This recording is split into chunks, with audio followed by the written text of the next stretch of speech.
ನಮಸ್ಕಾರ, ವಿವಿಸಿ ನ್ಯೂಸ್ ಬೀಟ್ಗೆ ಸ್ವಾಗತ. ನಾನು ಸಮೀಕ್ಷಾ ಹೆಚ್ಆರ್. ಈಗ ಹೆಡ್ಲೈನ್ಸ್. ಹಾಡಾಗಲೇ ಫಿಲ್ಮಿ ಸ್ಟೈಲ್ ದರೋಡೆ, 4 ನಿಮಿಷದಲ್ಲಿ ಕೋಟಿ ಮೌಲ್ಯದ ಚಿನ್ನ ಲೂಟಿ. ಮೈಸೂರು ಜಿಲ್ಲೆಯ ಹುಣಸೂರು ನಗರದಲ್ಲಿ ಘಟನೆ.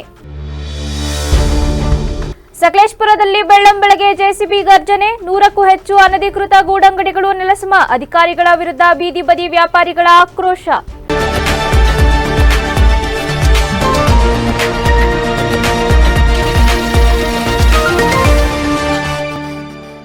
ಮೈಸೂರು ಜಿಲ್ಲೆಯ ಹುಣಸೂರು ನಗರದಲ್ಲಿ ಭಾನುವಾರ ಮಧ್ಯಾಹ್ನ ಆಡಹಗಲೇ ದರೋಡೆಕೋರರು ಅಟ್ಟಹಾಸ ಮೆರೆದಿದ್ದಾರೆ.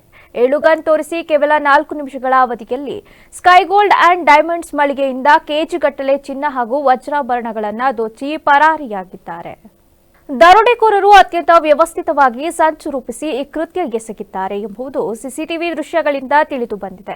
ಮಧ್ಯಾಹ್ನ 2 ಗಂಟೆ 4 ನಿಮಿಷಕ್ಕೆ ಅಂಗಡಿಗೆ ನುಗ್ಗಿದ ದರೋಡೆಕೋರರು ಮಧ್ಯಾಹ್ನ 2 ಗಂಟೆ 8 ನಿಮಿಷಕ್ಕೆ ಕೃತ್ಯ ಮುಗಿಸಿ ಎಸ್ಕೇಪ್ ಆಗಿದ್ದಾರೆ. ಹುಣಸೂರು ಬಸ್ ನಿಲ್ದಾಣದ ಹಿಂಭಾಗದ ಬೈಪಾಸ್ ರಸ್ತೆಯಲ್ಲಿರುವ ಈ ಮಳಿಗೆಗೆ 5 ದರೋಡೆಕೋರರ ತಂಡ ಲಗ್ಗೆ ಇಟ್ಟಿತು. 2 ದರೋಡೆಕೋರರು ಗನ್ ಹಿಡಿದು ಸಿಬ್ಬಂದಿಯನ್ನ ಬೆದರಿಸಿದ್ರೆ ಮತ್ತೊಬ್ಬ ಬಾಗಿಲ ಬಳಿ ಕಾವಲು ನಿಂತಿದ್ದ. ಮೊದಲೇ ತಂದಿದ್ದ 2 ಚೀಲಗಳಿಗೆ ಶೋಕೇಸ್ನಲ್ಲಿ ದೊಡ್ಡ ಗಾತ್ರದ ಚಿನ್ನಾಭರಣಗಳನ್ನ ಒಬ್ಬನೇ ವ್ಯಕ್ತಿ ವೇಗವಾಗಿ ತುಂಬಿಸಿಕೊಂಡಿದ್ದಾನೆ. ಉಳಿದ 2 ಹೊರಗಡೆ ದ್ವಿಚಕ್ರ ವಾಹನಗಳನ್ನ ಸ್ಟಾರ್ಟ್ ಮಾಡಿಕೊಂಡು ಸಿದ್ಧವಾಗಿದ್ದರು. ಕೆಲಸ ಮುಗಿಯುತ್ತಿದ್ದಂತೆ 4 ನಿಮಿಷದಲ್ಲಿ ಎಲ್ಲರೂ ಅಲ್ಲಿಂದ ಕಾಲ್ಕಿತ್ತಿದ್ದಾರೆ. ಪ್ರಾಥಮಿಕ ವರದಿಗಳ ಪ್ರಕಾರ ಸುಮಾರು 4 ರಿಂದ 5 ಕೋಟಿ ರೂಪಾಯಿ ಮೌಲ್ಯದ ಚಿನ್ನ ಮತ್ತು ವಜ್ರ ಆಭರಣಗಳು ದರೋಡೆಯಾಗಿವೆ ಎಂದು ಅಂದಾಜಿಸಲಾಗಿದ್ದು, ದರೋಡೆಕೋರರು ಕೃತ್ಯ ಎಸಗಿ ಕೆಆರ್ ನಗರದ ಕಡೆಗೆ ಬೈಪಾಸ್ ರಸ್ತೆ ಮೂಲಕ ಪರಾರಿಯಾಗುತ್ತಿರುವ ದೃಶ್ಯಗಳು ಸಿಸಿಟಿವಿಯಲ್ಲಿ ಸೆರೆಯಾಗಿವೆ. ಒಂದು ಬೈಕ್ನಲ್ಲಿ 2 ಹಾಗೂ ಮತ್ತೊಂದು ಬೈಕ್ನಲ್ಲಿ 3 ಸಾಗುತ್ತಿರುವುದು ವಿಡಿಯೋದಲ್ಲಿ ಕಂಡುಬಂದಿದೆ. ಸ್ಥಳಕ್ಕೆ ಆಗಮಿಸಿದ ಪೊಲೀಸರು ತನಿಖೆ ಚುರುಕುಗೊಳಿಸಿದ್ದಾರೆ. ಸಕಲೇಶಪುರ ಪಟ್ಟಣದ ಹೃದಯ ಭಾಗದಲ್ಲಿ ಸೋಮವಾರ ಬೆಳ್ಳಂಬೆಳಗ್ಗೆ ಜೆಸಿಬಿ ಗರ್ಜಿಸಿದ್ದು, ಸಾರ್ವಜನಿಕರ ಸಂಚಾರಕ್ಕೆ ಅಡ್ಡಿಯಾಗಿದ್ದ ಫುಟ್ಪಾತ್ ಅತಿಕ್ರಮಣವನ್ನು ಪುರಸಭೆ ಅಧಿಕಾರಿಗಳು ತೆರವುಗೊಳಿಸಿದ್ದಾರೆ. ರಾಷ್ಟ್ರೀಯ ಹೆದ್ದಾರಿ 75ರ ಬಿಎಂ ರಸ್ತೆಯ 2 ಬದಿಗಳಲ್ಲಿ ಕಳೆದ 5 ವರ್ಷಗಳಿಂದ ಅನಧಿಕೃತವಾಗಿ ನಿರ್ಮಿಸಿಕೊಳ್ಳಲಾಗಿದ್ದ 100ಕ್ಕೂ ಹೆಚ್ಚು ಗೂಡಂಗಡಿಗಳನ್ನು ಕಾರ್ಯಾಚರಣೆಯ ಮೂಲಕ ತೆರವುಗೊಳಿಸಲಾಯಿತು. ಫುಟ್ಪಾತ್ ಅತಿಕ್ರಮಣದಿಂದಾಗಿ ಸಾರ್ವಜನಿಕರ ಓಡಾಟಕ್ಕೆ ತೀವ್ರ ತೊಂದರೆಯಾಗುತ್ತಿರುವ ಬಗ್ಗೆ ಸಾರ್ವಜನಿಕ ವಲಯದಿಂದ ವ್ಯಾಪಕ ದೂರುಗಳು ಕೇಳಿಬಂದಿದ್ದವು. ಈ ಹಿಂದೆ ಜಿಲ್ಲಾಧಿಕಾರಿ ಕೆಎಸ್ ಲತಾಕುಮಾರಿ ಅವರು ಪಟ್ಟಣಕ್ಕೆ ಭೇಟಿ ನೀಡಿದ್ದ ಸಂದರ್ಭದಲ್ಲಿಯೂ ಸಾರ್ವಜನಿಕರು ಈ ಸಮಸ್ಯೆಯ ಕುರಿತು ಗಮನ ಸೆಳೆದಿದ್ದರು. ಈ ಹಿಂದೆ ಪುರಸಭೆಯು ತೆರವು ನೋಟಿಸ್ ನೀಡಿದ್ದಾಗ ಕೆಲವು ವ್ಯಾಪಾರಿಗಳು ನ್ಯಾಯಾಲಯದ ಮೊರೆ ಹೋಗಿದ್ದವು. ಪರ್ಯಾಯ ವ್ಯವಸ್ಥೆ ಕಲ್ಪಿಸಿದ ನಂತರವೇ ತೆರವುಗೊಳಿಸಬೇಕು ಎಂದು ನ್ಯಾಯಾಲಯ ಆದೇಶಿಸಿತು ಎನ್ನಲಾಗಿದೆ. ಆದಾಗ್ಯೂ ಸಾರ್ವಜನಿಕರ ಹಿತದೃಷ್ಟಿಯಿಂದ ಪುರಸಭೆ ಮುಖ್ಯಾಧಿಕಾರಿ ಮಹೇಶ್ವರಪ್ಪ ಅವರ ನೇತೃತ್ವದಲ್ಲಿ ಕಠಿಣ ಕ್ರಮ ಕೈಗೊಳ್ಳಲಾಯಿತು. ಇನ್ನು ದಿಢೀರ್ ನಡೆದ ಈ ಕಾರ್ಯಾಚರಣೆಗೆ ಬೀದಿ ಬದಿ ವ್ಯಾಪಾರಿಗಳು ತೀವ್ರ ವಿರೋಧ ವ್ಯಕ್ತಪಡಿಸಿ ಅಧಿಕಾರಿಗಳ ವಿರುದ್ಧ ಆಕ್ರೋಶ ಹೊರಹಾಕಿದ್ರು. ಇವಾಗ ನಾವು ಕಟ್ಟಬೇಕು ಅಂದ್ರೆ ದಿನಕ್ಕೆ 3,000 ಫೈನಾನ್ಸ್ ಎಲ್ಲ ತಗೊಂಡಿದೀವಿ. ಇವಾಗ ನಾವೆಲ್ಲಿ ಹೋಗೋಣ? ಈಗ ನಮ್ಗೆ ಏನಾದ್ರೂ ಒಂದು ದಾರಿ ಮಾಡ್ಕೊಡ್ಬೇಕು. ಆಮೇಲೆ ಸಡನ್ ಆಗಿ ತೆಗೆದ್ರೆ ನಾವೆಲ್ಲಿಗೆ ಹೋಗೋಣ? ಇವಾಗ ಬಡವ್ರ ಹೊಟ್ಟೆ ಮೇಲೆ ಹೊಡಿತಾ ಇರ್ತಾನೆ. 55,000 ಒಂದೊಂದು 75,000 ಎಲ್ಲ ನಾವು ಲೋನ್ ತಗೊಂಡಿದೀವಿ.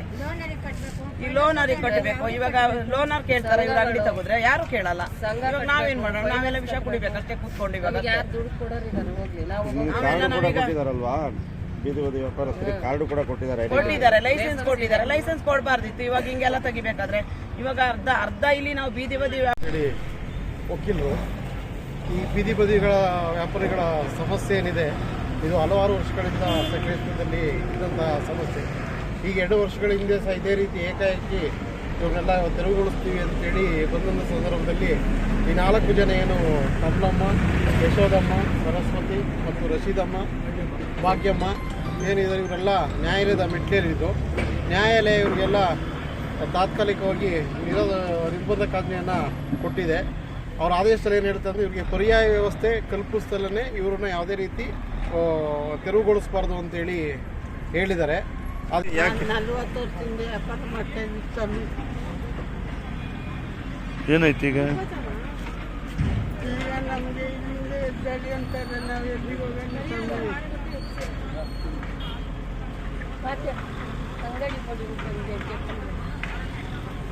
ಬೇರೆ ಕಡೆ ಎಲ್ಲ ಜಾಗ ಕೊಡದಲ್ಲ ಏಕಾಏಕಿ ಎತ್ತಿಸ್ತಾ ಇದ್ದಾರೆ ನಿಮಗೆ? ನಾವು ಹೊಟ್ಟೆ ಜೀವನಕ್ಕೆ ಅಂತ 38 ವರ್ಷದಿಂದ ಇಲ್ಲಿ ಕೂತ್ಕೊಂಡು ವ್ಯಾಪಾರ ಮಾಡ್ತಾ ಇದ್ದೀನಿ. ಆಡುವ ಆಸ್ತಿ ನನಗಿಲ್ಲ. ಒಂದು ಮನೆ ಬಂದ್ಬಿಟ್ರೆ ನಮ್ಗೆ ಇದ್ರಲ್ಲೇ ಜೀವನ. ನನ್ನ ಮಕ್ಕಳಿಗೆ ನನಗೆ ಇವತ್ತು ಯಾರು ನಮಗೆ ಹೆಲ್ಪ್ ಮಾಡೋಂಥ ಜನಗಳಿಲ್ಲ. ಕೋರ್ಟಿನ ಆದೇಶ ತಂದಿದ್ದೀವಿ. ಅದೇನು ಮಾಡ್ತಾರೋ ಅವ್ರ ಪಾಲಿಗೆ ಬಿಟ್ಟಿದ್ದು ನಮ್ಗೇನು ಬೆಳಕಾಗಿಲ್ಲ. ನಾವು ಎಷ್ಟು ದಿವಸ ಅಂತ ಸಾಯೋದಣ್ಣ, ಅಲ್ಲಿಂದ ಇಲ್ಲಿಂದ ಅಲ್ಲಿ ನಮ್ಮ ಕಣ್ಣೀರು ಕೈ ತೋರಿಸ್ತಾ ಇದ್ದಾರೆ. ನಮ್ಮ ಸಕಲೇಶ್ವರದಲ್ಲಿ ಯಾರು ನಮ್ಗೆ ಒಳ್ಳೇದು ಮಾಡ್ತಾ ಇದ್ದಾರೆ ಹೇಳಿ ನೀವು. ಯಾರು ಒಳ್ಳೇದು ಮಾಡ್ತಿಲ್ಲ. ಒಂದು ಕಡೆಗೆ ಒಂಥರ ಮಾಡ್ತಾರೆ, ಇನ್ನೊಂದು ಕಡೆಗೆ ಇನ್ನೊಂದು ಥರ ಮಾಡ್ತಾ ಇದ್ದಾರೆ. ನಮಗೊಂದು ಒಳ್ಳೇದು ಮಾಡ್ತಾ ಇದ್ದಾರಣ್ಣ. ನಮ್ಮ ವ್ಯಾಪಾರ ತುಂಬ ವ್ಯಾಪಾರ ನಾವು ಇದರಲ್ಲೇ ಜೀವನ ಹಾಕೋಣ ನಮ್ಮದು. ಈಗಾಗಲೇ ಕಳೆದ ವಾರದಲ್ಲಿ ಮಾನ್ಯ ಜಿಲ್ಲಾಧಿಕಾರಿಗಳು ಸಕಲೇಶ್ವರ ಪಟ್ಟಣಕ್ಕೆ ಭೇಟಿ ನೀಡಿದಾಗ ಫುಟ್ಪಾತ್ ಮೇಲೆ ಇರ್ತಕ್ಕಂಥ ಏನು ಎನ್ಕ್ರೋಚ್ಮೆಂಟ್ ಮಾಡ್ಕೊಂಡು ಸಾರ್ವಜನಿಕರಿಗೆ ರಸ್ತೆ ಬದಿ ಮೇಲೆ ಓಡಾಡಲಿಕ್ಕೆ ತುಂಬ ತೊಂದರೆ ಆಗ್ತಿರೋದು ಗಮನಿಸಿದರು. ಸೊ ಅವರ ಆದೇಶದ ಹಿನ್ನೆಲೆಯಲ್ಲಿ ಈ ದಿನ ಏನು BM ರಸ್ತೆಯಲ್ಲಿರ್ತಕ್ಕಂಥ ಎಲ್ಲ ರೀತಿಯ ಫುಟ್ಪಾತ್ ಅಂಗಡಿಗಳನ್ನು ಇವತ್ತು ನಾವು ತೆರವುಗೊಳಿಸ್ತಾ ಇದ್ದೀವಿ.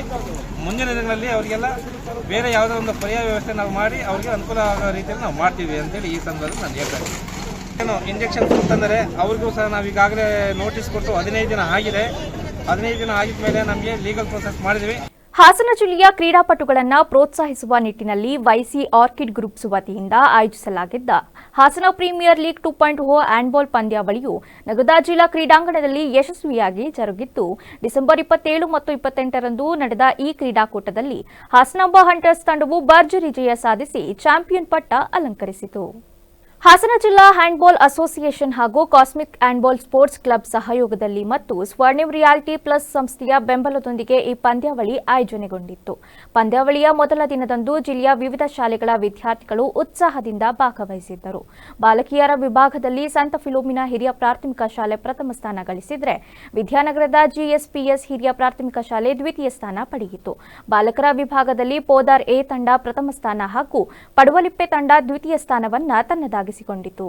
ಇನ್ನು ಕಾರ್ಯಕ್ರಮದಲ್ಲಿ ಪಾಲ್ಗೊಂಡು ಮಾತನಾಡಿದ DYSS ಆನಂದ್ ಮೂರ್ತಿ ಅವರು, ಕ್ರೀಡಾ ಸ್ಪರ್ಧೆಗಳು ಹೆಚ್ಚಾದಂತೆ ಕ್ರೀಡಾಪಟುಗಳ ಸಂಖ್ಯೆಯೂ ಹೆಚ್ಚಾಗಬೇಕು. ತರಬೇತುದಾರರು ಕ್ರೀಡಾಪಟುಗಳಿಗೆ ಸೂಕ್ತ ಮಾರ್ಗದರ್ಶನ ನೀಡಬೇಕು. ತಾಲೂಕು ಮಟ್ಟದ ಕ್ರೀಡಾಂಗಣಗಳಿಗೆ ಸರ್ಕಾರದ ಸವಲತ್ತುಗಳನ್ನು ತಲುಪಿಸಲು ಪ್ರಾಮಾಣಿಕ ಪ್ರಯತ್ನ ಮಾಡಲಾಗುವುದು ಎಂದು ಭರವಸೆ ನೀಡಿದರು. ವೇದಿಕೆ ಮೇಲೆ ಉಪಸ್ಥಿತರಿರುವ ಎಲ್ಲ ಗಣ್ಯರೇ, ಕ್ರೀಡಾಪಟುಗಳೇ, ಸಾರ್ವಜನಿಕ ಬಂಧುಗಳೇ ಹಾಗೂ ಮಾಧ್ಯಮ ಮಿತ್ರರೇ, ನನಗೆ ಬಂದ ತಕ್ಷಣನೇ ಒಂದು ಸನ್ಮಾನ ಮಾಡಿದ್ರು. ಈ ಸನ್ಮಾನ ಮಾಡ್ತಾ ಇದ್ದಂಗೆಲ್ಲೂ ಕೂಡ ನನ್ನ ಜವಾಬ್ದಾರಿನೂ ಕೂಡ ಜಾಸ್ತಿ ಆಯ್ತೈತೇನೋ ಅಂತ ನನ್ಗೆ ಅನಿಸ್ತಾ ಇದೆ. ಯಾಕೆಂತಂದ್ರೆ ಈ ಒಂದು ಡಿಪಾರ್ಟ್ಮೆಂಟ್ಗೆ ಬಂದ ನಂತರದಲ್ಲಿ ಕ್ರೀಡೆಗೆ ಯಾವ ರೀತಿಯಲ್ಲಿ ಪ್ರಿಫರೆನ್ಸ್ ಅನ್ನ ಕೊಡಬೇಕು ನಾವು ಅನ್ನೋದನ್ನ ಇಲ್ಲಿ ನನಗೆ ಕಲ್ತ್ಕೊಳ್ತಿರೋದಂತ ಒಂದು ಪ್ರಮಾಣನೇ ಜಾಸ್ತಿ ಇದೆ. ಈ ಹಿನ್ನೆಲೆಯಲ್ಲಿ ಸರ್ಕಾರದಿಂದ ಏನೆಲ್ಲ ಸವಲತ್ತುಗಳು ಈ ಒಂದು ಸ್ಟೇಡಿಯಂಗೆ, ಈ ಒಂದು ಸ್ಟೇಡಿಯಂ ಅಂತಲ್ಲ, ತಾಲೂಕು ಮಟ್ಟದಲ್ಲಿರ್ತಕ್ಕಂಥ ಒಂದು ಸ್ಟೇಡಿಯಂಗಳಿಗೂ ಏನೆಲ್ಲ ಸರ್ಕಾರದ ಸವಲತ್ತುಗಳು ದೊರಕಬೇಕು ಅದೆಲ್ಲವನ್ನು ಕೂಡ ಪ್ರಾಮಾಣಿಕ ಪ್ರಯತ್ನದಿಂದ ಅವೆಲ್ಲವನ್ನು ಕೂಡ ನಾನು ಸಾಕಾರಗೊಳಿಸ್ತೀನಿ ಅಂತ ಹೇಳ್ತಾ, ನಮ್ಮ ಒಂದು ಈ ಒಂದು ಕ್ರೀಡಾ ಸ್ಪರ್ಧೆಗಳು ಅವಾಗಿಂದ ಅವಾಗ ಹೆಚ್ಚಾಗ್ತಾ ಹೋದಾಗೆಲ್ಲ ಈ ಒಂದು ಕ್ರೀಡಾ ನಂತರ ರಾಜ್ಯ ಸರ್ಕಾರದ ಜೀವಮಾನ ಸಾಧನೆ ಪ್ರಶಸ್ತಿ ಪುರಸ್ಕೃತ ಫುಟ್ಬಾಲ್ ತರಬೇತುದಾರ ಕೃಷ್ಣ ಮಾತನಾಡಿ, ಸಾಧನೆ ಎಂಬುದು ಯಾರ ಸ್ವತ್ತು ಅಲ್ಲ, ಶಿಸ್ತು ಮತ್ತು ಪರಿಶ್ರಮದಿಂದ ಅಭ್ಯಾಸ ಮಾಡುವವರಿಗೆ ಯಶಸ್ಸು ಖಚಿತ ಎಂದು ತಿಳಿಸಿದರು. ಬಹಳ ಸಂತೋಷ ಆಗುತ್ತೆ. ಎಲ್ಲರಿಗೂ ಗೊತ್ತಿರೋ ಹಾಗೆ ಸಾಧನೆ ಯಾರ ಸ್ವತ್ತು ಅಲ್ಲ. ಯಾರು ಪರಿಶ್ರಮದಿಂದ ಆಟ ಆಡ್ತಾರೋ, ಯಾರು ಪರಿಶ್ರಮದಿಂದ ಬೆವಸೂಸ್ತಾರೋ, ಯಾರು ಪರಿಶ್ರಮದಿಂದ ಅಭ್ಯಾಸ ಮಾಡ್ತಾರೋ ಅವ್ರಿಗೆ ಗೆಲುವು ಕಟ್ಟಿಟ್ಟ ಬುತ್ತಿ. ಹಲವಾರು ವರ್ಷಗಳ ಸಾಧನೆ ಅಥವಾ ಅಭ್ಯಾಸ ಬಹಳ ಮುಖ್ಯ. ಯಾವುದೇ ನೀವು ಒಬ್ಬ ವಿದ್ಯಾರ್ಥಿಗಳಿಗೆ, ಕ್ರೀಡಾಪಟುಗಳಿಗೆ ನಾನು ಒಬ್ಬ ಕೋಚ್ ಆಗಿ ಹೇಳೋದು ಇಷ್ಟನೇ, ಸತತವಾಗಿ ಪ್ರಾಕ್ಟೀಸ್ ಮಾಡಿ ಶಿಸ್ತಿನೊಂದಿಗೆ. Practice with discipline. ನಿಮ್ಮ ಪ್ರಾಕ್ಟೀಸು, ನಿಮ್ಮ ಶಿಸ್ತು ನಿಮ್ಮನ್ನ ಯಾವತ್ತೂ ಕೂಡ ಕೈ ಬಿಡಲ್ಲ. ಇದು 100ಕ್ಕೆ 100ರಷ್ಟು ಸತ್ಯ. ಅದೇ ರೀತಿ ಜೀವಮಾನ ಸಾಧನೆ ಪ್ರಶಸ್ತಿ ಪುರಸ್ಕೃತ ಹಾಕಿ ತರಬೇತುದಾರ ರವೀಶ್ ಮಾತನಾಡಿ, ಇಂದಿನ ಮೊಬೈಲ್ ಯುಗದಲ್ಲಿ ಕ್ರೀಡಾಪಟುಗಳನ್ನು ಮೈದಾನಕ್ಕೆ ಕರೆತರುವುದು ಸವಾಲಿನ ಕೆಲಸ. ಅಂತಹ ಕೆಲಸವನ್ನ ಮಾಡುತ್ತಿರುವ ಈ ಸಂಸ್ಥೆಯ ಕಾರ್ಯ ಶ್ಲಾಘನೀಯ. ಶಿಸ್ತು ಮತ್ತು ಸಮರ್ಪಣಾ ಮನೋಭಾವದಿಂದ ಕ್ರೀಡೆಯಲ್ಲಿ ಸಾಧನೆ ಮಾಡಲು ಸಾಧ್ಯ ಎಂದು ಕಿವಿಮಾತು ಹೇಳಿದರು. ಯಾವ್ದು ಅನುಭವ ಅಂತಂದ್ರೆ, ಅನುಭವಕ್ಕಿಂತ ಹೆಚ್ಚಾಗಿ ನಾವು ಏನ್ ಹೇಳ್ತೀವಿ ಅಂದ್ರೆ ಡಿಸಿಪ್ಲಿನ್ ಅಂತ ಕರಿತಾ ಇದ್ದೀವಿ. ತುಂಬಾ ಈಸಿ, ನಾವು ಡಿಸಿಪ್ಲಿನ್ ಅಂತ ಹೇಳಕ್ಕೆ ಬಹಳ ಈಸಿ. ಆದ್ರೆ ಡಿಸಿಪ್ಲಿನ್ ಮಾಡೋದಿದೆಯಲ್ಲ, ಅದು ಸ್ವಲ್ಪ ಕಷ್ಟ.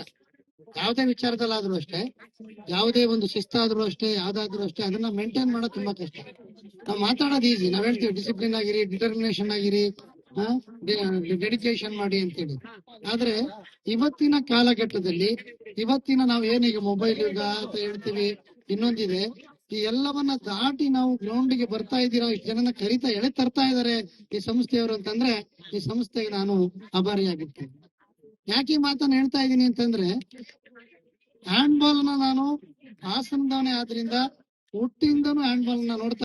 ಎರಡನೇ ದಿನದ ಪಂದ್ಯಗಳಲ್ಲಿ ರಾಜ್ಯ ಮತ್ತು ರಾಷ್ಟ್ರ ಮಟ್ಟವನ್ನು ಪ್ರತಿನಿಧಿಸಿದ ಹಿರಿಯ ಮತ್ತು ಕಿರಿಯ ಹಾಗೂ ಮಹಿಳಾ ಕ್ರೀಡಾಪಟುಗಳು ಭಾಗವಹಿಸಿದ್ದರು. ಹೇಮಾವತಿ ಟೈಟಾನ್ಸ್, ಹಾಸನಾಂಬ ಹಂಟರ್ಸ್, ಮಲೆನಾಡು ಮ್ಯಾವ್ರಿಕ್ಸ್ ಮತ್ತು ಹೊಯ್ಸಳ ವಾರಿಯರ್ಸ್ ತಂಡಗಳ ನಡುವೆ ತೀವ್ರ ಪೈಪೋಟಿ ನಡೆಯಿತು.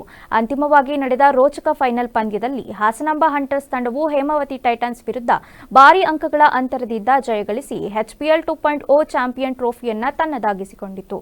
ಇನ್ನು ಪಂದ್ಯಾವಳಿಯಲ್ಲಿ ಅತ್ಯುತ್ತಮ ಪ್ರದರ್ಶನ ನೀಡಿದ ಕ್ರೀಡಾಪಟುಗಳಿಗೆ best all-rounder, best attacker, best goalkeeper ಹಾಗೂ ಬೆಸ್ಟ್ ಡಿಫೆಂಡರ್ ಪ್ರಶಸ್ತಿಗಳನ್ನು ನೀಡಿ ಗೌರವಿಸಲಾಯಿತು. ಕಾರ್ಯಕ್ರಮದಲ್ಲಿ ಹಾಸನ ಜಿಲ್ಲಾ ಹ್ಯಾಂಡ್ಬಾಲ್ ಅಸೋಸಿಯೇಷನ್ ಅಧ್ಯಕ್ಷ ಎನ್ ಕುಮಾರಸ್ವಾಮಿ ರಾಜು, ಕಾರ್ಯದರ್ಶಿ ಡಾಕ್ಟರ್ ವಿಶ್ವನಾಥ್ ಸಿಎನ್, ಮಾಜಿ ಕಾರ್ಯದರ್ಶಿ ಭಾನುಪ್ರಕಾಶ್ HL, ಕಾಸ್ಮಿಕ್ ಹ್ಯಾಂಡ್ಬಾಲ್ ಸಂಸ್ಥೆಯ ಅಧ್ಯಕ್ಷ ಡಾಕ್ಟರ್ ಸತೀಶ್ ಹಾಗೂ ಕಾರ್ಯದರ್ಶಿ ಆನಂದ್ ಕುಮಾರ್ ಸೇರಿದಂತೆ ಹಲವು ಗಣ್ಯರು ಉಪಸ್ಥಿತರಿದ್ದರು. ಆಲೂರು ತಾಲೂಕು ಪತ್ರಕರ್ತರ ಸಂಘದ ನೂತನ ಅಧ್ಯಕ್ಷರಾಗಿ ಆದಿಲ್ ಪಾಷಾ ಅವರು ಅವಿರೋಧವಾಗಿ ಆಯ್ಕೆಯಾಗಿದ್ದಾರೆ.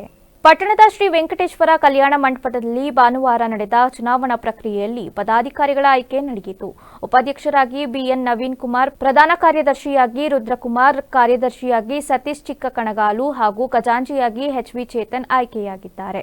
ಕಾರ್ಯಕಾರಿ ಸಮಿತಿ ಸದಸ್ಯರಾಗಿ ಕಬೀರ್ ಅಹಮದ್, HY ವಿಶ್ವನಾಥ್, MP ಚಿದಾನಂದ, ಪ್ರದೀಪ ವೀರಭದ್ರಸ್ವಾಮಿ, ಸಲೀಪಾಷಾ ಮತ್ತು HD ಪ್ರದೀಪ್ ಕುಮಾರ್ ಆಯ್ಕೆಯಾಗಿದ್ದಾರೆ ಎಂದು ಚುನಾವಣಾಧಿಕಾರಿಗಳಾಗಿ G ಪ್ರಕಾಶ್ ಮತ್ತು ಚಲಂ ಆಡ್ಲಹಳ್ಳಿ ಅಧಿಕೃತವಾಗಿ ಘೋಷಿಸಿದರು. ಇದೇ ಸಂದರ್ಭದಲ್ಲಿ ನೂತನ ಪದಾಧಿಕಾರಿಗಳನ್ನು ಗೌರವಿಸಿ ಅಭಿನಂದಿಸಲಾಯಿತು.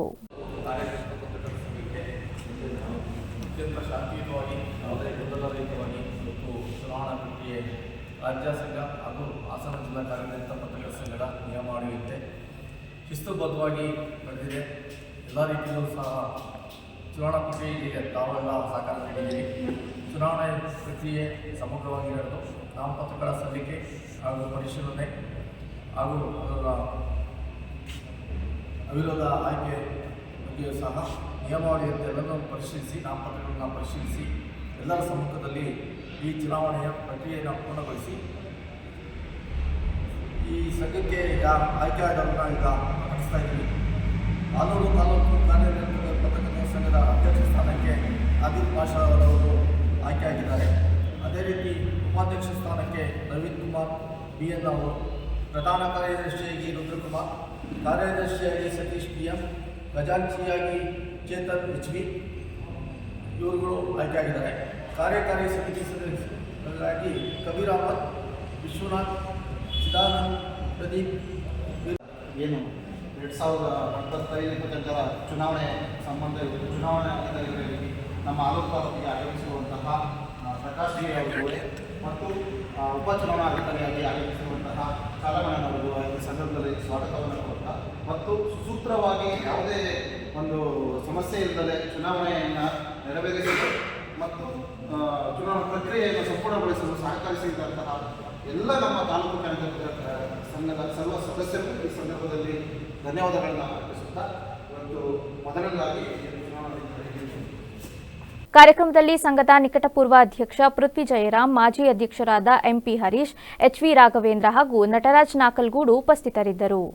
ಹಿರಿಯೂರು ಬಳಿ ಸಂಭವಿಸಿದ ಭೀಕರ ಬಸ್ ಅಪಘಾತದಲ್ಲಿ ಬೆಂಕಿಗಾಹುತಿಯಾಗಿದ್ದ ಹಾಸನ ಮೂಲದ 2 ಯುವತಿಯರ ಮೃತದೇಹಗಳನ್ನು DNA ಪರೀಕ್ಷೆಯ ನಂತರ ಪೋಷಕರಿಗೆ ಹಸ್ತಾಂತರಿಸಲಾಗಿದ್ದು ಭಾನುವಾರ ಅಂತ್ಯಕ್ರಿಯೆ ನೆರವೇರಿತು. ಚನ್ನರಾಯಪಟ್ಟಣ ತಾಲೂಕಿನ ನವ್ಯ ಮತ್ತು ಮಾನಸ ಮೃತಪಟ್ಟ ದುರ್ದೈವಿಗಳು. ಅಪಘಾತದ ವೇಳೆ ಬಸ್ನಲ್ಲಿ ಕಾಣಿಸಿಕೊಂಡ ಭೀಕರ ಬೆಂಕಿಯಲ್ಲಿ 2 ಯುವತಿಯರ ದೇಹಗಳು ಸುಟ್ಟು ಕರಕಲಾಗಿದ್ದವು. ಮೃತದೇಹಗಳನ್ನು ಗುರುತಿಸಲು ಸಾಧ್ಯವಾಗದ ಕಾರಣ ವೈದ್ಯರು DNA ಪರೀಕ್ಷೆ ನಡೆಸಿದರು. ವರದಿ ಬಂದ ನಂತರ ಮೃತದೇಹಗಳನ್ನು ಅಧಿಕೃತವಾಗಿ ಪೋಷಕರಿಗೆ ಹಸ್ತಾಂತರಿಸಲಾಯಿತು. ಮಾನಸ ಅವರ ಮೃತದೇಹವು ಗುರುತಿಸಲಾಗದ ಸ್ಥಿತಿಯಲ್ಲಿದ್ದ ಕಾರಣ ವೈದ್ಯರು ಮೃತದೇಹವನ್ನು ಸಂಪೂರ್ಣವಾಗಿ ಬಿಳಿ ಬಟ್ಟೆಯಲ್ಲಿ ಸುತ್ತಿ ನೀಡಿದ್ದರು. ಮನೆಯ ಮುಂದೆ ಮೃತದೇಹದ ಜೊತೆಗೆ ಮಾನಸ ಅವರ ಭಾವಚಿತ್ರವನ್ನಿಟ್ಟು ಅಂತಿಮ ದರ್ಶನಕ್ಕೆ ವ್ಯವಸ್ಥೆ ಕಲ್ಪಿಸಲಾಗಿತ್ತು. ನಂತರ ಕಾಳೇನಹಳ್ಳಿ ಸ್ಮಶಾನದಲ್ಲಿ ಅಂತ್ಯಕ್ರಿಯೆ ನಡೆಸಲಾಯಿತು. ಇನ್ನು ನವ್ಯ ಅವರ ಮೃತದೇಹವನ್ನ ಪೋಷಕರು ಪ್ರತ್ಯೇಕವಾಗಿ ಪಡೆದು ಕಾಳೇನಹಳ್ಳಿಯಲ್ಲಿ ಅಂತಿಮ ವಿಧಿವಿಧಾನಗಳನ್ನು ಪೂರೈಸಿದ್ರು. ತಮ್ಮ ಸುಂದರ ಭವಿಷ್ಯದ ಕನಸು ಕಂಡಿದ್ದ ಹೆಣ್ಣು ಮಕ್ಕಳು ಕೇವಲ ಅಸ್ಥಿಪಂಜರವಾಗಿ ಮನೆಗೆ ಮರಳಿದ್ದನ್ನ ಕಂಡು ಪೋಷಕರು ಹಾಗೂ ಸಂಬಂಧಿಕರ ಆಕ್ರಂದನ ಮುಗಿಲು ಮುಟ್ಟಿತ್ತು. ತಂದೆನೂ ಕೂಡ ಇದಾಗಿದ್ರು. ಮತ್ತೆ ಬೇರೆ ಈಗ ನಮ್ಮ ಚಿಕ್ಕಪ್ಪ ಎಕ್ಸ್ಪೈರ್ಡ್ ಆಗಿ 2 ತಿಂಗಳಾಗಿದ್ರು. ಅವರಿಂದ ನಮಗೂ ಸ್ವಲ್ಪ ದುಃಖ ಜಾಸ್ತಿ ಆಗಿತ್ತು. ಇವಾಗ ನಮ್ಮ ಮಗಳು ಅಂದರೆ ನಮ್ಮ ತಮ್ಮನ ಮಗಳು, ನಾನು ಅವ್ರ ದೊಡ್ಡಪ್ಪ ಆಗಬೇಕು. ಈ ಥರ ದುರಂತ ಆಗಿ ನಮಗೆ ತುಂಬ ಮನಸ್ಸಿನ ನೋವು ಆಯ್ತಾ ಇದೆ. ಈಗ ರೀಸೆಂಟಾಗಿ ಮದುವೆ ಫಿಕ್ಸ್ ಆಗಿ ಏಪ್ರಿಲ್ 27-28 ಮದುವೆ ಎಲ್ಲ ನಿಶ್ಚಯ ಆಗಿ ಈ ಜನವರಿ 25ಕ್ಕೆ ನಿಶ್ಚಿತಾರ್ಥ ಇತ್ತು. ಇವರು ಗೋಕರ್ಣ ಮತ್ತು ಶ್ರೀಗಂಧೂರ್ಗೆ ಸ್ನೇಹಿತರುಗಳೆಲ್ಲ ಟ್ರಿಪ್ ಹೋಗ್ಬತ್ತೀವಿ ಅಂತ ಹೋಗ್ಬಿಟ್ಟು ಈ ಥರ ದುರಂತ ಆಗಿ ನಮ್ಗೆ ತುಂಬ ದುಃಖ ಜಾಸ್ತಿ ಆಯ್ತಾ ಇದೆ. ಹೀಗಾಗಿದ್ದು ಬುಧವಾರ ರಾತ್ರಿ ಇವತ್ತು ಬಾಡಿ ಬಂದು ಈ ಥರ ಪರಿಸ್ಥಿತಿ ಆಗಿದೆ. ಇಂಥ ಒಂದು ದುರ್ಘಟನೆ ಯಾರ ತಾಯಿ ತಂದೆಗಳಿಗೂ ಆಗಬಾರ್ದು. ತುಂಬ ಮನಸ್ಸು ನೋವು ಆಯ್ತಾ ಇದೆ. ಅವಳ ಆತ್ಮಕ್ಕೆ ಶಾಂತಿ ಸಿಗ್ಬೇಕು. ಇವಾಗ ನಮಗೆ ಅವ್ರ ಆತ್ಮಕ್ಕೆ ಶಾಂತಿ ಸಿಗ್ಬೇಕು. ಫೋನ್ ಮಾಡಿದೆ ನಮಗೆ 1 ವಾರದಿಂದ ಅಷ್ಟೇ. ನನಗೂ ಫೋನ್ ಮಾಡಿ ವಿಡಿಯೋ ಕಾಲ್ ಮಾಡಿ, ಆಯ್ ದೊಡ್ಡಪ್ಪ ಚೆನ್ನಾಗಿದೆಯಾ, ಲವ್ ಮಗಳೇ ಚೆನ್ನಾಗಿದ್ದೀನಿ ಅಂತಲೇ ಹೇಳಿದ್ದೆ ನಾನು. ಆಯ್ತು ಆಯ್ ದೊಡ್ಡಪ್ಪ ಅಂತ ಹೇಳಿದೆ ಅಷ್ಟೇ. ನಾನು 1 ವಾರದಿಂದ ಮುಖ ನೋಡಿದ್ದೆ. ಅವಳು ಬೆಂಗಳೂರಲ್ಲಿ ಸಾಫ್ಟ್ವೇರ್ ಆಗಿಲ್ಲ. ಹಂಗಾಗಿ ನಾವಿನ್ ಮತ್ತೆ ನೋಡಕ್ಕಾಗಲ್ಲ. ಬೇಲೂರು ತಾಲೂಕು ಕಾರ್ಯನಿರತ ಪತ್ರಕರ್ತರ ಸಂಘದ ಆಡಳಿತ ಮಂಡಳಿಗೆ ನಡೆದ ಚುನಾವಣೆಯಲ್ಲಿ ನೂತನ ಅಧ್ಯಕ್ಷರಾಗಿ ಬಿಬಿ ಶಿವರಾಮ್ ಹಾಗೂ ಪ್ರಧಾನ ಕಾರ್ಯದರ್ಶಿಯಾಗಿ ಬಿಎಲ್ ಲಕ್ಷ್ಮಣ್ ಅವರು ಬಹುಮತದೊಂದಿಗೆ ಆಯ್ಕೆಯಾಗಿದ್ದಾರೆ. ಭಾನುವಾರ ನಡೆದ ಚುನಾವಣೆಯ ಫಲಿತಾಂಶವನ್ನ ಚುನಾವಣಾಧಿಕಾರಿ ಕೆಜೆ ಸುರೇಶ್ ಅಧಿಕೃತವಾಗಿ ಘೋಷಿಸಿದರು. ಉಪಾಧ್ಯಕ್ಷರಾಗಿ ಡಾಕ್ಟರ್ ಎಂಸಿ ಕುಮಾರ್ ಮತ್ತು ಆರ್ ವೆಂಕಟೇಶ್, ಕಾರ್ಯದರ್ಶಿಗಳಾಗಿ ಬಿಎನ್ ಗಣೇಶ್, ದಿನೇಶ್ ಬೆಣ್ಣರೇಟೆಕ್, ಕಾರ್ಯದರ್ಶಿಗಳಾಗಿ ಬಿಎನ್ ಗಣೇಶ್, ದಿನೇಶ್ ಬೆಳ್ಳವಾರ ಹಾಗೂ ನಿರ್ದೇಶಕರಾಗಿ ಇಬ್ಬೀಡು ರಮೇಶ್, ರವಿ ಹೊಳ್ಳ, ಜಗದೀಶ್, ವಿಜಯಕುಮಾರ್, ಸುನಿಲ್ ಪಡುವಳ್ಳಲು, ಆರಾಧ್ಯ ಮತ್ತು ಚಂದ್ರಶೇಖರ್ ಅವರು ಅವಿರೋಧವಾಗಿ ಆಯ್ಕೆಯಾದರು. ಪ್ರಧಾನ ಕಾರ್ಯದರ್ಶಿ ಸ್ಥಾನಕ್ಕೆ ನಡೆದ ಸ್ಪರ್ಧೆಯಲ್ಲಿ ಬಿಎಲ್ ಲಕ್ಷ್ಮಣ್ ಹಾಗೂ ಖಜಾಂಚಿ ಸ್ಥಾನಕ್ಕೆ ಲೋಹಿತ್ ಅವರು ಜಯಗಳಿಸಿದ್ರು. ಈ ವೇಳೆ ನೂತನ ಅಧ್ಯಕ್ಷ ಬಿಬಿ ಶಿವರಾಜ್ ಮಾತನಾಡಿ, ಸಂಘದ ಹಿರಿಯರ ಮಾರ್ಗದರ್ಶನದಲ್ಲಿ ಪತ್ರಕರ್ತರ ಹಿತರಕ್ಷಣೆ ಹಾಗೂ ಸಾರ್ವಜನಿಕರೊಂದಿಗೆ ಉತ್ತಮ ಬಾಂಧವ್ಯ ವೃದ್ಧಿಸಲು ಶ್ರಮಿಸಲಾಗುವುದು ಎಂದರು.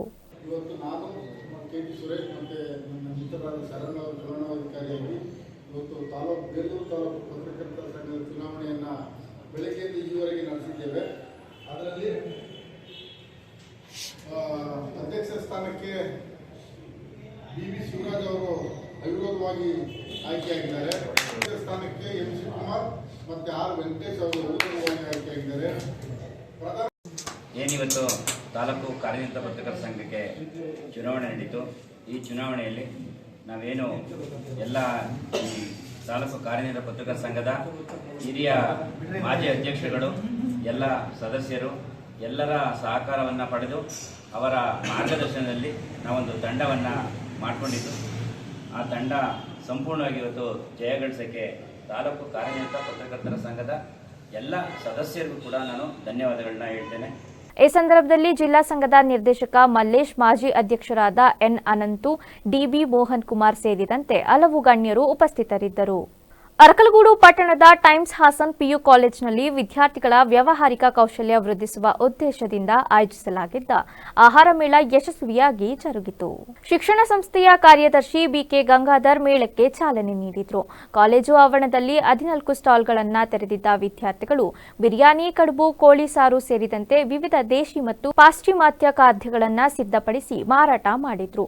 ವಿಶೇಷವಾಗಿ ಸೀರೆ ಮತ್ತು ಪಂಚೆ ಉಟ್ಟ ವಿದ್ಯಾರ್ಥಿಗಳು ಸಾಂಪ್ರದಾಯಿಕ ಕಳೆಯನ್ನ ಹೆಚ್ಚಿಸಿದರು. ಸುಮಾರು 50,000 ರು ಬಂಡವಾಳ ಹೂಡಿದ್ದ ವಿದ್ಯಾರ್ಥಿಗಳು 70,000 ರು ವಹಿವಾಟು ನಡೆಸುವ ಮೂಲಕ ತಮ್ಮ ವ್ಯಾಪಾರ ಚಾತುರ್ಯ ಮೆರೆದರು. ನನ್ನ ಹೆಸರು ಮೋಹನ್ ಅಂತ, ಹಾಸನ ಕಾಲೇಜಿನಲ್ಲಿ ಓದ್ತಾ ಇದ್ದೀನಿ. ಪ್ರಥಮ PUCಲಿ ಹಾಸನ ಕಾಲೇಜಿನಲ್ಲಿ ಓದ್ತಾ ಇದ್ದೀನಿ. ಇವತ್ತು ನಮ್ಮ ಕಾಲೇಜಿನಲ್ಲಿ ಆಹಾರ ಮೇಳ ಕಾರ್ಯಕ್ರಮವನ್ನು ಹಮ್ಮಿಕೊಂಡಿದ್ರು. ಒಟ್ಟು 14 ತಂಡ ಭಾಗವಹಿಸಿತ್ತು. ಅದರಲ್ಲಿ ನಮ್ಮದು ಒಂದು ತಂಡ ಭಾಗವಹಿಸಿತ್ತು, ಮೋಹನ್ ಆ್ಯಂಡ್ ಟೀಮ್ ಅಂತ. ಫ್ರೆಂಡ್ಸ್ ಫಿಶ್ ಸ್ಟಾಲ್ ಅಂತ ನಮ್ಮದು ಒಂದು ತಂಡ ಭಾಗವಹಿಸಿದ್ವಿ.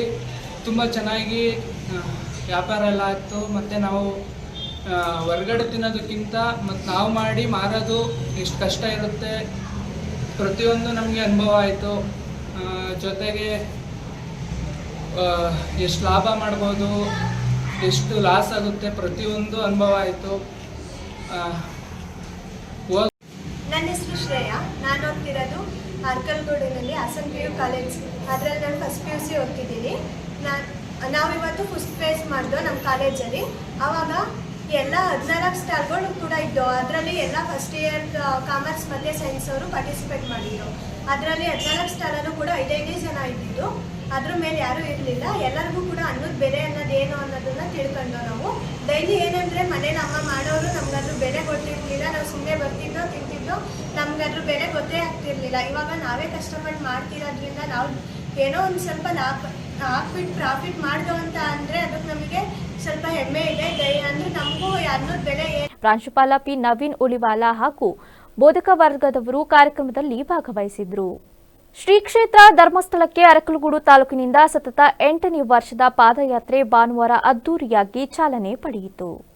ಮಂಜು ಅಭಿಮಾನಿಗಳ ಬಳಗ ಹಾಗೂ ಪಾದಯಾತ್ರಾ ಸಮಿತಿ ನೇತೃತ್ವದಲ್ಲಿ ಆಯೋಜಿಸಲಾಗಿದ್ದ ಈ ಯಾತ್ರೆಗೆ ಮಾಜಿ ತಾಲೂಕು ಪಂಚಾಯಿತಿ ಅಧ್ಯಕ್ಷ ನರಸೇಗೌಡ ಚಾಲನೆ ನೀಡಿದರು. ಯಾತ್ರಿಗಳಿಗೆ ಹಾದಿಯುದ್ದಕ್ಕೂ ವಸತಿ ಹಾಗೂ ಗುಣಮಟ್ಟ ಆಹಾರದ ವ್ಯವಸ್ಥೆ ಕಲ್ಪಿಸಲಾಗಿದೆ. ಡಿಜಿಟಲ್ ಲೋಕದಿಂದ ದೂರವಿದ್ದು ಪ್ರಕೃತಿಯ ನಡುವೆ ಸಾಗುವ ಈ ಯಾತ್ರೆ ದೈಹಿಕ ಮತ್ತು ಮಾನಸಿಕ ಆರೋಗ್ಯಕ್ಕೆ ಪೂರಕವಾಗಿದೆ ಎಂದು ಯಾತ್ರಿಗಳು ಹರ್ಷ ವ್ಯಕ್ತಪಡಿಸಿದರು.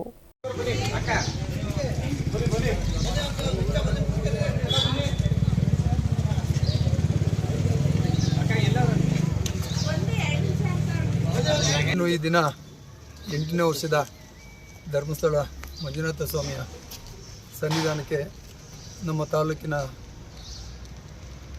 ಸಹಸ್ರಾರು ಜನಗಳು ಪಾದಯಾತ್ರೆ ಮುಖಾಂತರ ಮಂಜುನಾಥ ಸ್ವಾಮಿಯ ದರ್ಶನವನ್ನು ಪಡೆಯಲಿಕ್ಕೆ ಹೋಗ್ತಿದ್ದಾರೆ.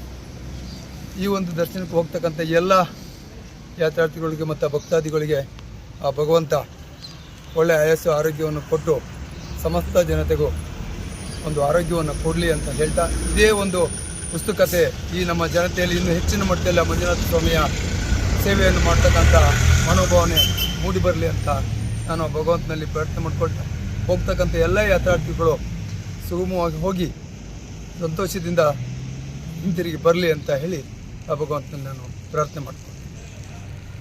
ಪಾದಯಾತ್ರೆಗೆ ಬರ್ತಕ್ಕಂಥವ್ರಿಗೆ ನೋವಿನ ಮಾತ್ರೆ ಹಾಗೂ ಮಧ್ಯದಲ್ಲಿ ಜ್ಯೂಸು, ಮಜ್ಜಿಗೆ, ಕೆಲವು ದಾನಿಗಳು ಇದಕ್ಕೆ ಸಹಕಾರ ಮಾಡಿದ್ದಾರೆ.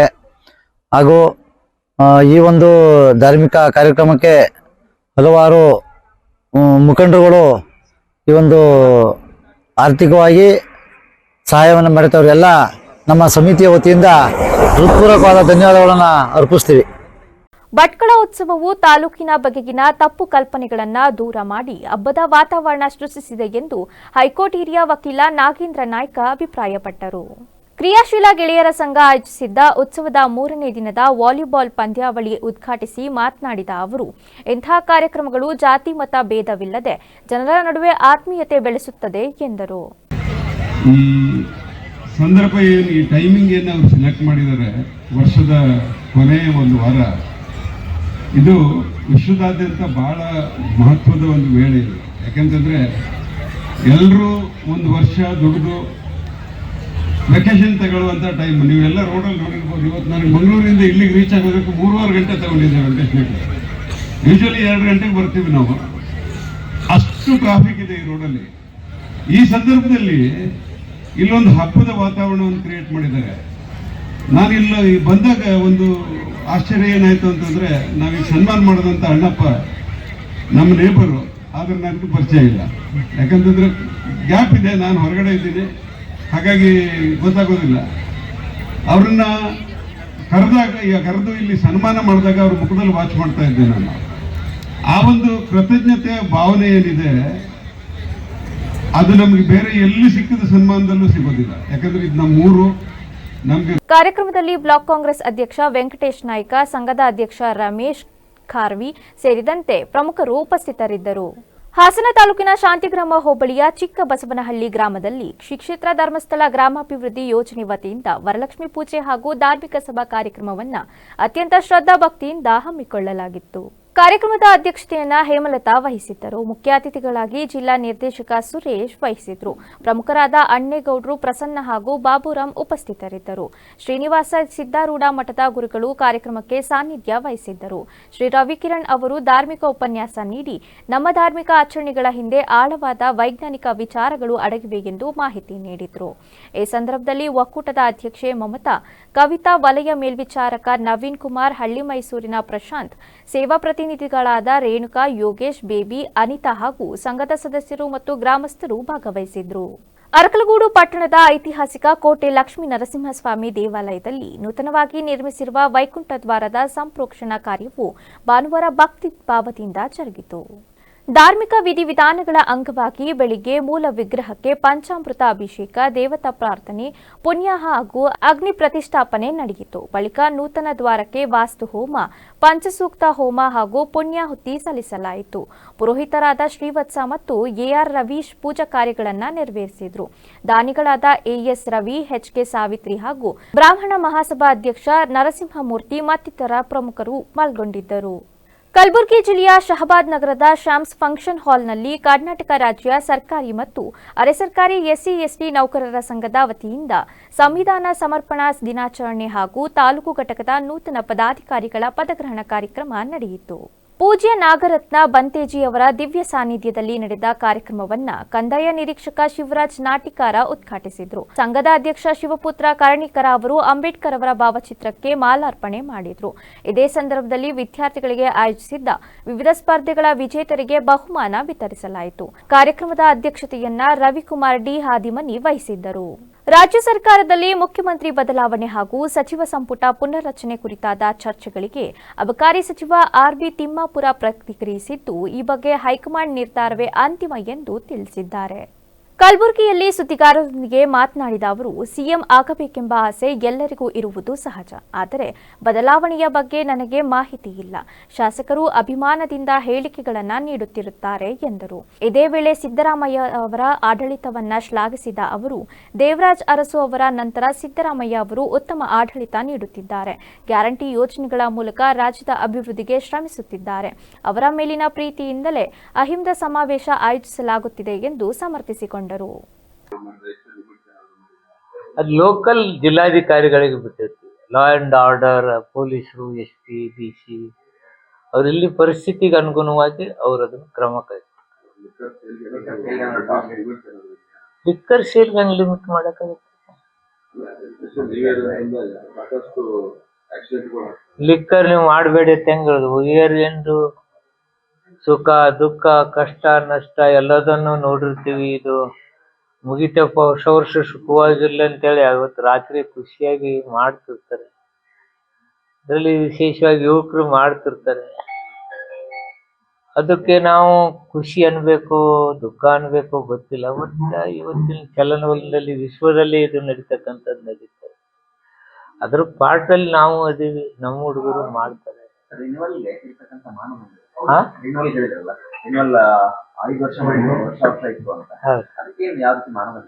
ಮಾಡ್ಕೊಂಡೆ ಏನಿಲ್ಲ, ಮೊದಲು ಹೆಂಗ್ ರಿನ್ಯೂವಲ್ ಮಾಡ್ತಿದ್ವಿ 5 ವರ್ಷಕ್ಕೂ ರಿನ್ಯೂವಲ್.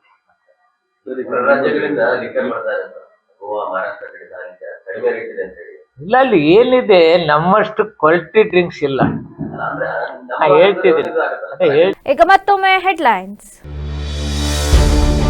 ಹಾಡಾಗಲೇ ಫಿಲ್ಮಿ ಸ್ಟೈಲ್ ದರೋಡೆ, 4 ನಿಮಿಷದಲ್ಲಿ ಕೋಟಿ ಕೋಟಿ ಮೌಲ್ಯದ ಚಿನ್ನ ಲೂಟಿ. ಮೈಸೂರು ಜಿಲ್ಲೆಯ ಹುಣಸೂರು ನಗರದಲ್ಲಿ ಘಟನೆ. ಸಕಲೇಶಪುರದಲ್ಲಿ ಬೆಳ್ಳಂಬೆಳಗ್ಗೆ ಜೆಸಿಬಿ ಗರ್ಜನೆ, 100ಕ್ಕೂ ಹೆಚ್ಚು ಅನಧಿಕೃತ ಗೂಡಂಗಡಿಗಳು ನೆಲಸಮ. ಅಧಿಕಾರಿಗಳ ವಿರುದ್ಧ ಬೀದಿ ಬದಿ ವ್ಯಾಪಾರಿಗಳ ಆಕ್ರೋಶ. ಕ್ಷಣ ಕ್ಷಣದ ಸುದ್ದಿಗಾಗಿ ನೋಡ್ತಾ ಇರಿ ವಿವಿಸಿ ಟಿವಿ, ಸತ್ಯದ ಕಡೆ ನಮ್ಮ ನಡೆ.